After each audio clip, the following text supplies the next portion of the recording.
Hello. Now, a lot of people in the Thanks for Asking videos have asked what you can do on a motorbike in the winter when your actual bike is up on blocks or under a nice cover. How do you keep your skills sharp? Well, what I do sometimes is come along to Lincolnshire and I visit the Champions Flattrack School. You see that behind me. So this school was set up by Peter Boast, who's a flat track rider, racer, road racer, endurance racer. I've been teammates with him a couple of times in Team Classic Suzuki. He's also done a lot of test riding for Bike Magazine, and he's a thoroughly nice chap. And he's built this indoor flat track course. So flat track is kind of like speedway on converted motocross bikes. They're normally 450s, they're normally outside, but Pete came up with the idea to do this indoors, which means you can do it all year round. And they're on small bikes, they're on CRF100s or 125s, and this is the venue, which is absolutely amazing. So here they do training for people that have never ridden a flat tracker before. They do practice nights, they do race nights, they do boot camps, training, and it's really kind of taken off because I suppose you can thank Rossi and Marquez for kind of the interest in flat track for road riders and racers. And we are here today. A group of us have all chipped in and hired the place for the day. And we're going to be doing some practicing and some racing, and let me show you around. So the surface is like a clay. It's relatively slippy, but it's not loose, but you still have to ride the bikes in a kind of flat track style, which they teach you. They set up different courses. I mean, it's not the biggest unit in the world, but you'd be amazed when you're riding round how technical it can be and how fast it can feel. I mean, these bikes never get out of second gear. So these are the bikes. So they've got road tyres on them. They're tweaked and they don't look much, but you can have a lot of fun on them. I mean, you're probably never doing more than about 25, 30 mile an hour, but they're really, really good fun. So these have got front brakes. Flat trackers never normally have front brakes, but you don't use them. Do some footage later of people riding them, but it's a lot of fun. And this site has developed over the years. It used to be just this place and a hut, but now there's a nice little training room, there's changing rooms. Pete sells flat track equipment, tyres, etc. It's a really nice destination. I mean, this is like the bike shed, but really the real bike shed where people actually come and ride, with all the cool stuff that's related to flat tracking. The riding kit, you can wear anything, but I wear leathers with road boots and a road lid. One of the reasons you wear road boots, it's easier to put a steel shoe on, and a steel shoe is something which you need to put on your left foot, and that's basically your third wheel. That's down all the time in the corners to stop the front. Well, it doesn't stop the front tuck in. It helps you keep control when the front does tuck. And if you're doing it right, the front's tuck in and the rear sliding the whole time. You don't have to wear leathers, of course. No, I see. I ain't got pads in, but then I'm. Yeah, on your hip. What about your hip? I've got hip padding. That's good. Yeah, that's good. Yeah. And I've got a good woolen Norwegian woolen jumper for shoulder and elbows. Yeah.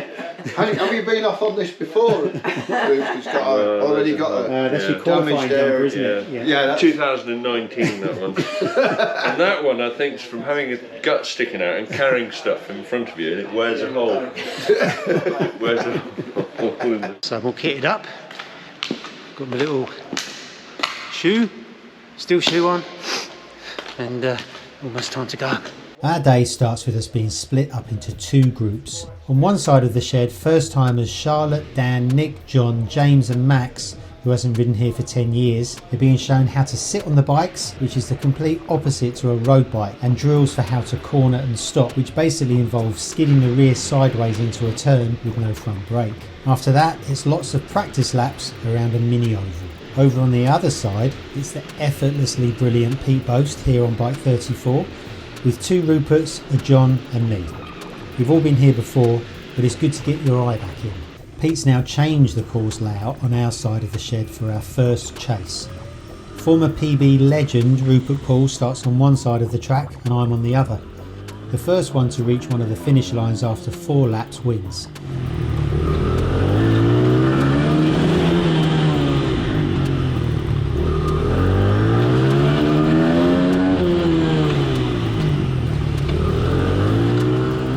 These little Hondas never get out of second gear around here, and because they don't have much power and take their time to get from corner to corner, the track seems a lot bigger than it really is.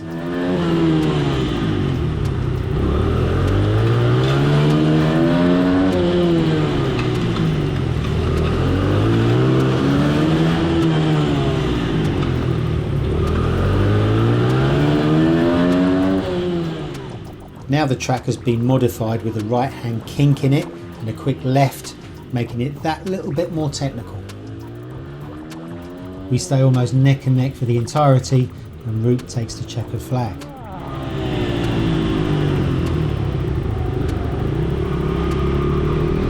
Root the winner stays on and I pass my bike to Jonas.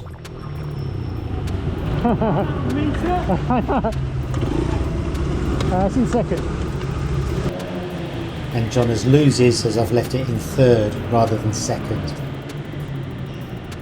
For the final part of the morning, we're now all together on track and the layout has now got a fast sweeping left where the bike's banked right over, squirming and losing grip at each end.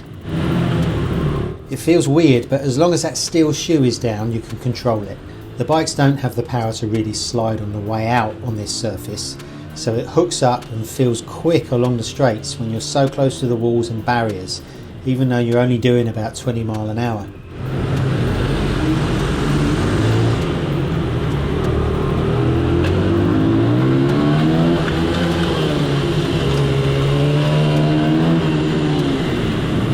There's a right hairpin on this layout now, which is quite tricky with no steel shoe on that side.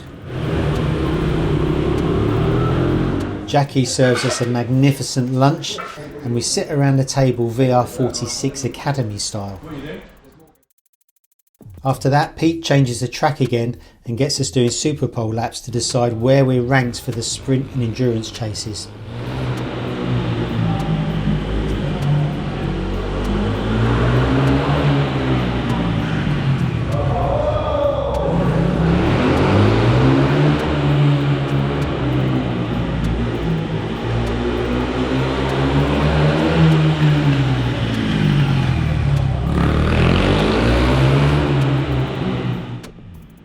So the way the sprint chase works is this. We're split into 2-person teams consisting of an experienced and less experienced rider. Each team goes head to head and they line up at opposite sides of the shed. When the flag drops, the first one to catch the other team's rider wins. Now on paper, the fast riders can quickly catch the other team's slower rider, but that rider can ride defensively to block them, letting the other 2 riders in opposing teams battle it out. It might sound complicated, but it soon makes sense when you're on the bike. Here Jonas, riding bike number 2, is catching Nick on bike 11.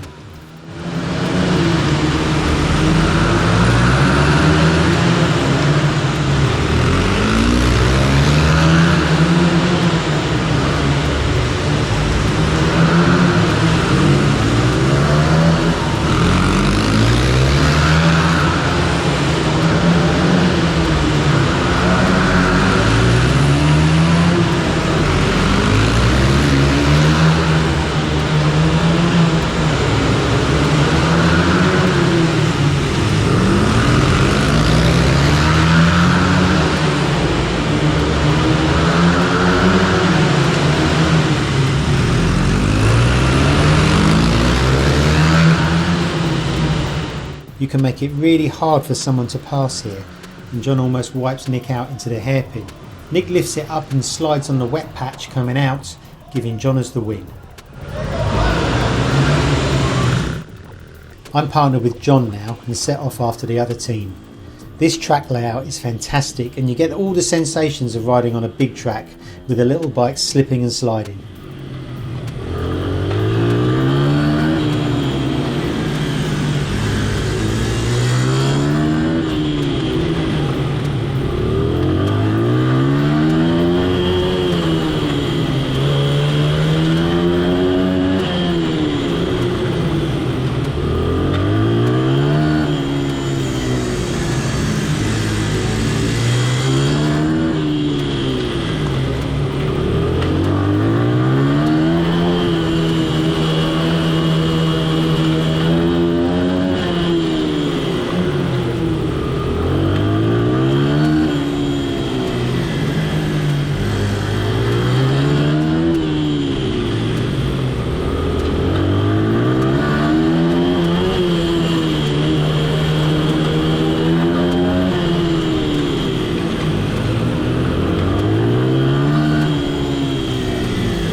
Jonas is quicker than me and a very good rider, but he decides to sit behind his teammate and make it hard for me to pass by blocking at every corner.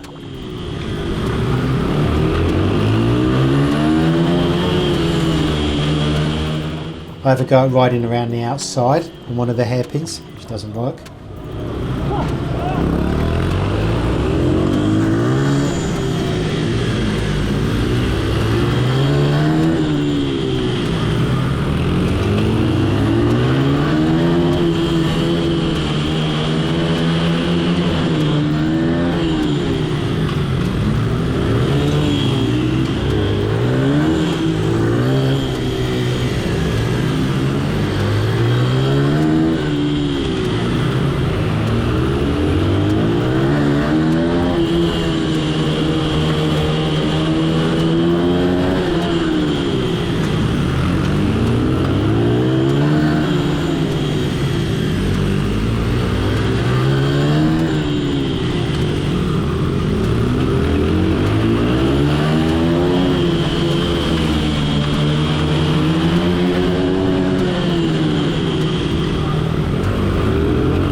The trouble with riding defensively is that you can't leave the door open even an inch into a corner.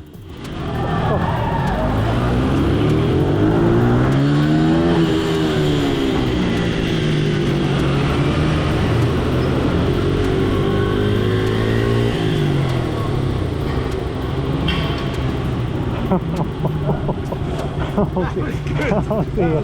Sorry, Jonas. Oh, sorry, John. I didn't even see that coming. Oh, do I have to go again? Staying on for the next round, I'm chasing down Max.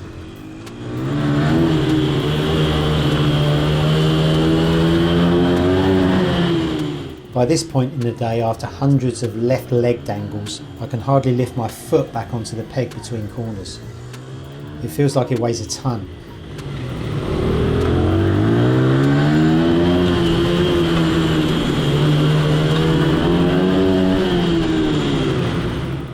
And trying to employ my wrecking ball tactic on Max that worked so well on Jonas earlier fails miserably.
After John slips off at the hairpin, Max's teammate catches him and they take the win.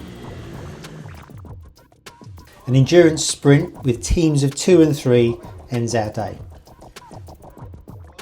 After a Le Mans start, each rider does 4 minutes. Now that might not sound a lot, but it's enough, especially with a left leg that now seems to weigh as much as a truck, although I stupidly volunteer for a double stint.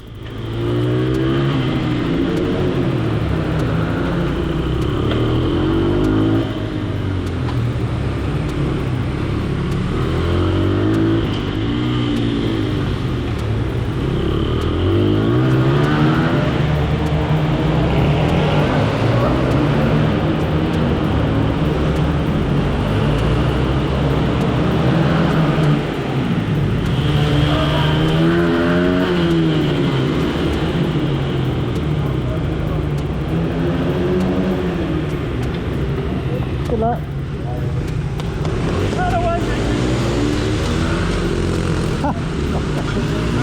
Well done. That's beautiful.